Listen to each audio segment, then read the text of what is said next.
میرے بھائیوں تعزیہ بناؤ، شوق سے بناؤ، لیکن وہ بناؤ جو جائز ہے، جو جائز ہے اس کو بناؤ، جو ناجائز ہے جو حرام ہے اس کو نہ بناؤ۔ اور آج کل تعزیہ کے نام پر غنڈہ گردی ہو رہی ہے۔ تعزیہ کون سا جائز ہے؟ جو امام حسین رضی اللہ تعالیٰ عنہ کا روضہ ہے اس کا نقشہ بناؤ، وہ جائز ہے۔ لیکن یہ قطب مینار، یہ تاج محل، یہ لمبی لمبی سرنگوں کی طرح یہ جائز نہیں ہے۔ لال قلعہ بنا دیا، کہیں تاج محل بنا دیا، یہ جائز نہیں ہے، بلکہ یہ حرام ہے اور بہت بڑے گناہگار ہو رہے ہو تم لوگ۔ اب بتاؤ کہاں امام حسین کا روضہ بنتا ہے؟ لوگ کہتے ہیں کہ لو صاحب تعزیہ حرام بتا دیا۔ تعزیے کو حرام نہیں بتا رہے، لیکن جو جائز ہے اس کو بناؤ، جو ناجائز ہے اس کو مت بناؤ۔ اب کہاں لکھا ہوا ہے اور کہاں تک صحیح ہے کہ دلی کا تم نے لال قلعہ بنا دیا، تاج محل کی طرح بنا دیا، لمبی سرنگوں کو بنا دیا، اور پھر اس کو آپس میں جتائی کرواتے ہیں کہ میرا جیت گیا تیرا ہار گیا، تیرا ہار گیا میرا جیت گیا۔ اگر ہمارا 5 لاکھ کا ہے اور تمہارا 3 لاکھ کا یا 2 لاکھ کا ہے تو ہمارا جیت گیا تمہارا ہار گیا۔ تو ان سے ذرا پوچھو کہ تم یہ تعزیہ بناتے کس کے لیے ہو؟ تو کہتے ہیں ہم حسین کے نام پر تعزیہ بناتے ہیں۔ تو ہم کہتے ہیں جب حسین کے نام پر تعزیہ بناتے ہو تو اس میں ہرانا اور جتانا کیا ہے؟ جس نے اچھا تعزیہ بنایا تو وہ جیت گیا، اور جس نے پیسہ کم لگایا، جس کا چھوٹا تعزیہ رہ گیا تو وہ ہار گیا۔ تو اس نے کس کے لیے؟ کیا یزید کے لیے اس نے بنایا تھا تعزیہ؟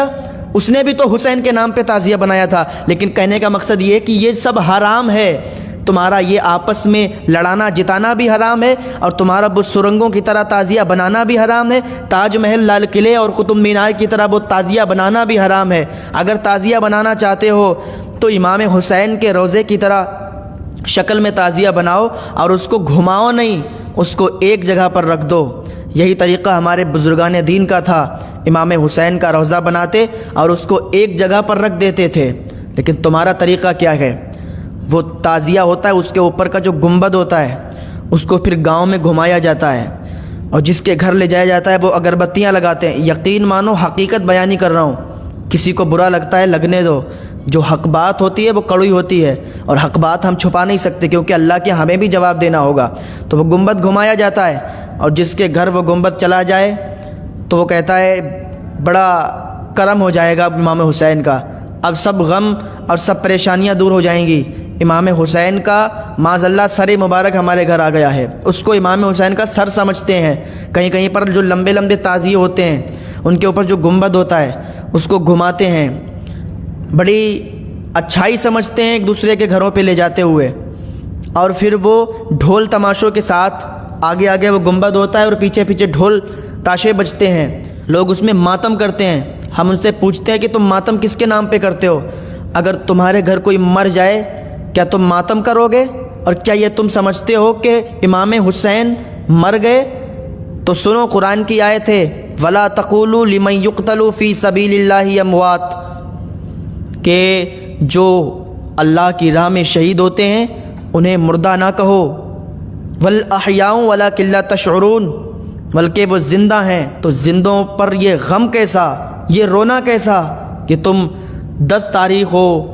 ارے بھائی رونا تو ہمیں اس لیے چاہیے کہ امام حسین پر کربلا میں بہت ظلم ہوئے، بہت ظلم سہا امام حسین نے، کس کے لیے؟ اپنے نانا کی امت کے لیے۔ اور آج ان کے نانا کی امت کیا کر رہی ہے؟ یہ ان کو تکلیف پہنچانا ہوا کہ ان کے نام کے تعزیے بنا کے، لمبے لمبے تعزیے بنا کے اور ڈھول تاشے بجا کے اور ماتم کیا جا رہا ہے، غنڈہ گردی کی جا رہی ہے۔ ہاں حقیقت بیانی کر رہا ہوں۔ جو کہیں کہیں پر یہ رواج ہوتا ہے کہ 8 تاریخ یا 7 تاریخ یا 6 تاریخ یا 9 تاریخ کو بینڈ باجے کیے جاتے ہیں، بڑی بڑی دور سے لوگ یہ بینڈ بلاتے ہیں اور اچھا خاصا ان کو روپیہ دیتے ہیں، اور وہ پوری رات بجاتے ہیں، اور آگے آگے وہ گنبد لے جاتے ہیں، پیچھے پیچھے لوگ ماتم کرتے ہیں، اپنے چھتوں پر لوگ کھڑے ہو کے تماشا دیکھتے ہیں، بہو بیٹیاں چھتوں پر کھڑے ہو کے یہ تماشا دیکھتی ہیں۔ بتاؤ یہ کیا جائز ہے؟ جب کربلا شریف میں سیدانیوں کے دوپٹے چھین لیے گئے تھے تو حضرت زینب رضی اللہ عنہا نے ارشاد فرمایا کہ اپنے بالوں کو نیچے گرا لو، اپنے بالوں کے ذریعے سے اپنے چہروں کو چھپا لو۔ تو بتاؤ ان کو کیا جواب دو گے تم لوگ جو تم آوارہ پن کرتے ہو؟ ہمارے گھروں کی جو بہو بیٹیاں بے پردہ ہو کر اور وہ تعزیہ دیکھنے جاتی ہیں، بے پردہ ہو کر وہ ڈھول تماشے کا مزہ لیتی ہیں، بے پردہ ہو کر وہ تعزیے کے ساتھ گھومتی ہیں، کل وہ سیدانیوں کے سامنے، کل حضرت فاطمۃ الزہرا کے سامنے، حضرت زینب رضی اللہ عنہا کے سامنے وہ کیا جواب دیں گی؟ تو یاد رکھو، ان سب خرافاتوں سے باز آ جاؤ۔ ہاں تعزیہ ہم جائز سمجھتے ہیں، ہم منع نہیں کرتے، لیکن وہ تعزیہ بناؤ جو ہمارے یہاں جائز ہے، وہ تعزیہ جائز ہے جو امام حسین کے روزے کی شکل کا تعزیہ بنتا ہے، وہ جائز ہے، وہ بناؤ، شوق سے بناؤ، لیکن اس کو کہیں گھمانا نہیں ہے، اس کو ایک جگہ پر رکھ دو۔ اور سب سے زیادہ تو تمہیں یہ چاہیے کہ امام حسین کے نام کے لنگر کرو۔ یہ امام حسین کے نام سے تم تعزیے بناتے ہو اور پھر اس کو لڑاتے جتاتے ہو، یہ تمہارے لیے بالکل جائز نہیں ہے۔ حقیقتاً یہ تمہیں گناہ میں ڈالنے والی بات ہے اور تم گناہ گار ہوتے ہو۔ اپنا پیسہ برباد مت کرو، اپنا پیسہ اگر لگانا ہے تو امام حسین کا روزہ جس شکل میں ہے اس شکل کا تعزیہ بنا دو اور ایک جگہ پر رکھ دو، تو لوگ تمہارے یہاں دیکھنے آئیں گے۔ ہاں اگر یہ چاہتے ہو تو یہ جائز ہے، لیکن وہ جو لمبے لمبے تعزیے یا کہیں پر لمبے نہیں ہوتے ہیں، مطلب تاج محل کی شکل دے دی، کچھ شکل دے دی، تو یہ سب جائز نہیں ہے میرے بھائیوں۔ ان سب باتوں سے پرہیز کرو، ورنہ بہت سخت پکڑ ہوگی، اور اللہ تعالیٰ جب پکڑنے پر آتا ہے تو پھر چھٹانے کا کوئی نہیں چھٹا پاتا، کیونکہ اس کی سخت پکڑ ہے۔ اور ایک صاحب بول رہے تھے کہ وہ بابا ہیں، وہ بابا ہوتے ہیں، وہ امام حسین بابا ہوتے ہیں، یعنی جو تعزیہ جو بڑا بڑا بنتا ہے یا جو بھی شکل اس کی ہوتی ہے تو وہ امام حسین ہیں۔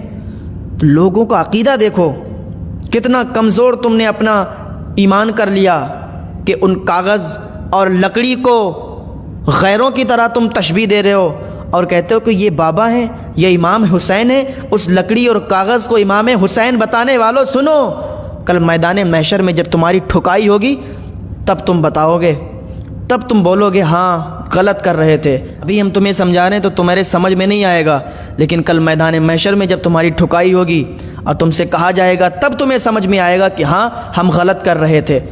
وہ لکڑی اور کاغذ کو امام حسین سمجھتے ہو، امام حسین بتاتے ہو کہ یہ امام حسین ہے، یہ بابا ہیں۔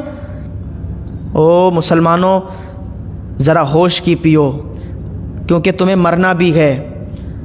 یہ تو زندگی بھر تو تمہیں یہاں رہنا نہیں ہے، مرنا ہے، اور مر کے سامنا کرنا ہے امام حسین کا۔ جب امام حسین کے سامنے حاضر ہوگے تو پھر کیا جواب دو گے؟